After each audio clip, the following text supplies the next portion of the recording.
what's up, everybody? It's 1:26 in the morning. I'm tired. Been working every day, cleaning out a house. And tonight, when I got home,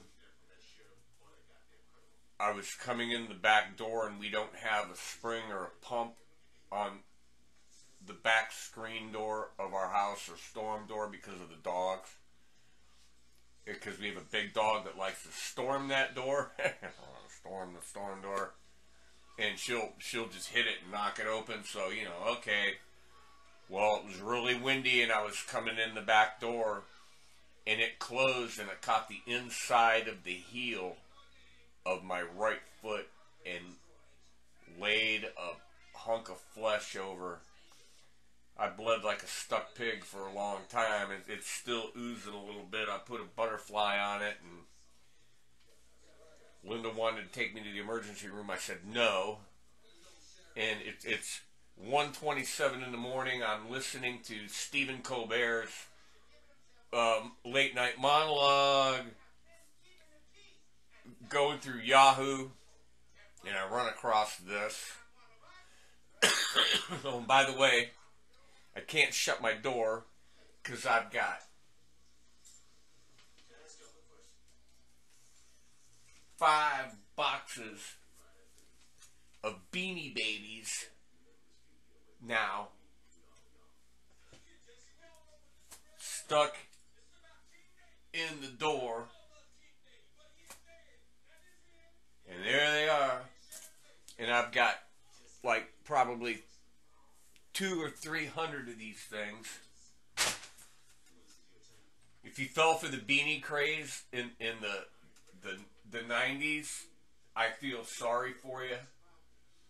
I don't feel sorry for the person that bought these Beanie Babies, because they brought her a lot of joy, and she could more than afford what she did. But let's get to the point. The title of the video: Climate change causes a shortage of wood used to make famed Stratocaster guitars used by Jimi Hendrix and the Rolling Stones. Now, I want to make something perfectly clear. I am not advocating nor denying climate change. I am just going to read you the article. That's all I'm going to do. And I'll provide a link.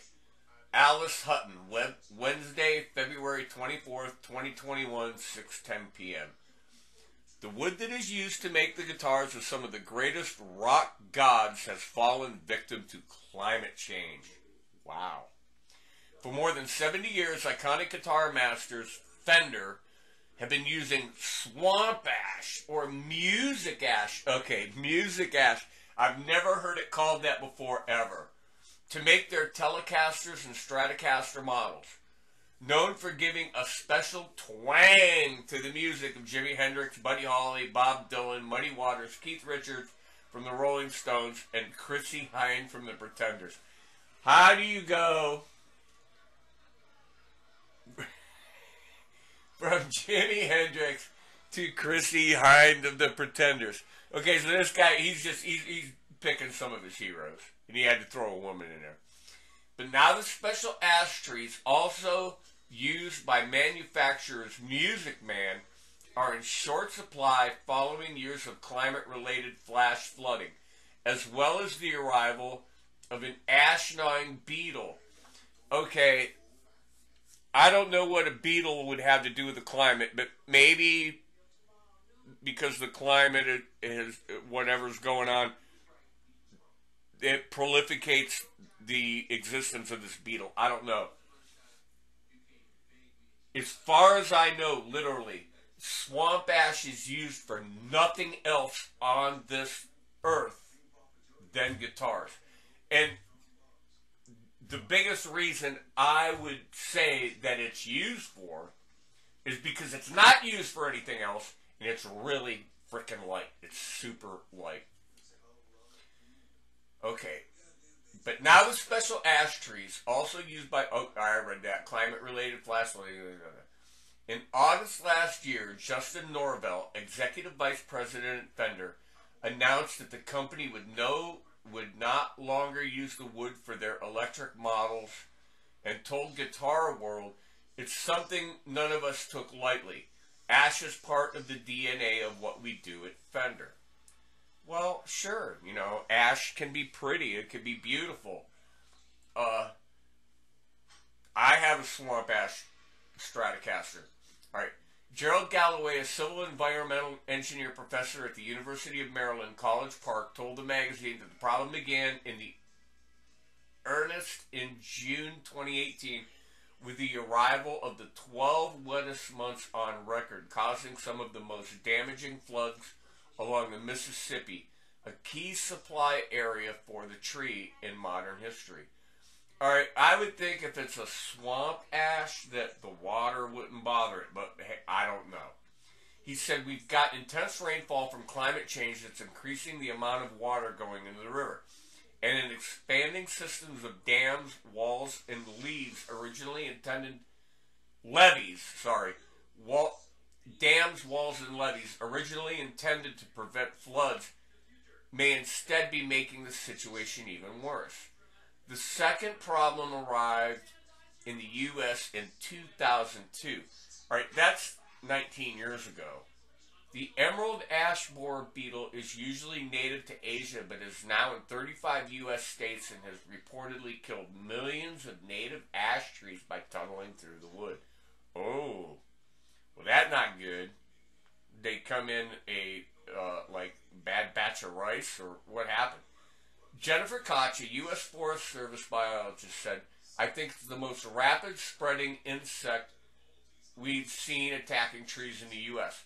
All right, this is an invasive species that somehow got introduced to the United States where the trees are growing. That has nothing to do with climate. Nothing. Stars who helped give the instrument its reputation include the old greats Buddy Holly and Jimi Hendrix, as well as swaths of modern artists like The Strokes. Bob Dylan infamously swapped his acoustic guitar for a Stratocaster for his revolutionary electric set in 1965, much to the anger of his diehard folk fans at the time. All right, now I got to tell you something. You have no clue whether Bob Dylan was playing a swamp ash Stratocaster or not. Maybe somebody does. They could, they're sure there's nerds out there that know the exact model, blah, blah, blah, blah, blah, blah, blah, the Gilmore Strat, the Hendrix Strat, the Jeff Beck Strat, whatever. They know exactly what those guitars are and what they're made of. But they're not always swamp ash. 60 years after it was created, the much-copied design of the Stratocaster has hardly changed, and it continues to be the single most popular, best-selling electric guitar on the planet. Okay. Well, the Stratocaster hasn't changed that much, but the model names sure changed a lot. Over the years, a fair number of vintage Strats have sold for over $100,000. That's 60,291 pounds English, with some approaching 1,602,900 pounds. Eric Clapton's Blackie sold for $959,500, or $578,499 pounds in 2004, and recently the Stratocaster that Dylan played at Newport sold for a record $965,000, or 581,815 pounds. Man, there's a big discrepancy between the pound and the dollar, mate, I want to tell you. With some approaching 1,602,900 pounds. God, I hate math.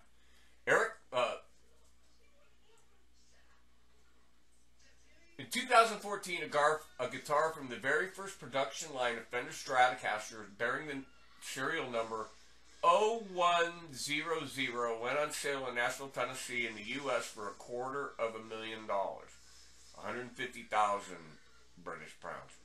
with the shop selling it, branding the item like having the right Rembrandt or Van Gogh or Da Vinci. Okay. As ash supplies dry up, prices could rocket, even putting the prized items out of the hands of all but the richest of rock and roll stars. Well, I'm hanging on to my swamp ass Stratocaster. I'm hanging on to that baby. Mike Bourne, former director of wood technology at Fender, told Scientific American, the average player just won't be able to afford it. Fuck, I can't afford it now. Alright? I play Harley Benton's and... Oh, God. For some musicians, the announcement by Fender that they will no longer use ash for electric guitar models is upsetting. That's a big deal. That's a pretty big deal. Richie Kotzen, of course, former guitarist for the heavy metal bands Poison and Mr. Big, told Scientific American, many years ago I had decided what my favorite woods were on a guitar. I learned that I liked swamp ash body with a maple neck, and I stuck with it. Now I'm going to have to figure out a replacement wood for ash. Read more. I'm not going to read more. No, I'm not going to read more. That's enough. I've read enough. How about Richie, you just keep the guitar you got? How about that? You know, Willie Nelson's played his guitar until it's practically disintegrated in his hands. All right? That's the problem with guitars. It's shit like this. They make them unaffordable. They propagate this bullshit. You know, and there are a lot of alternatives. There's lots of alternatives. There's Ernie Ball. There's Music Man. There's Paul Reed Smith. Oh, again, like I've got the money for those. All right? You know, they're absolutely unbelievable. Okay? It really is. God, I hope I'm recording. Yes, I am. You know, what? You know, I feel bad for the Mississippi Delta or wherever the swamp ash tree grows. I'm sad for the fact that every day another species of animal, insect, plant is either close to extinct or extinct. I am truly, truly sorry for this. But as the world turns, and you know what? Dude, I'm looking at the back end of it.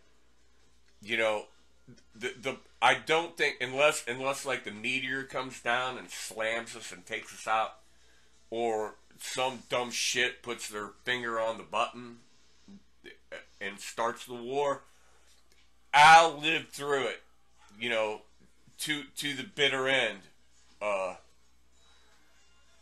Probably with no good outcome, you know. Like they say, slide in. I think I'm just going to get dumped in and ejected, and it'll be bye, Ed. The world won't miss you all that much.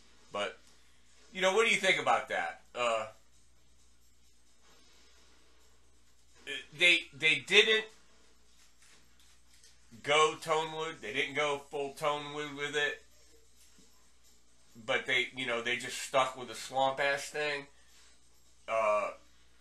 I'm gonna look a little more to find out if find out where this Fender has announced that they're no longer going to use ash for guitars, because there's not just swamp ash. There's northern ash. There's other ash. There's, you know, whatever. There's ash. I don't know, but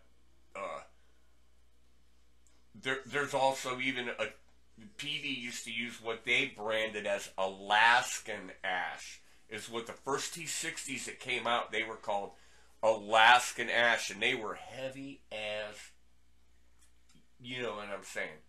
They were heavy. Those T60s and T40 basses, that T40 bass is one of the heaviest basses ever built, without any question. So, I don't know, what do you think about this? all the good stuff. Like and subscribe. Check us out. Tune in. Tune out. Drop out.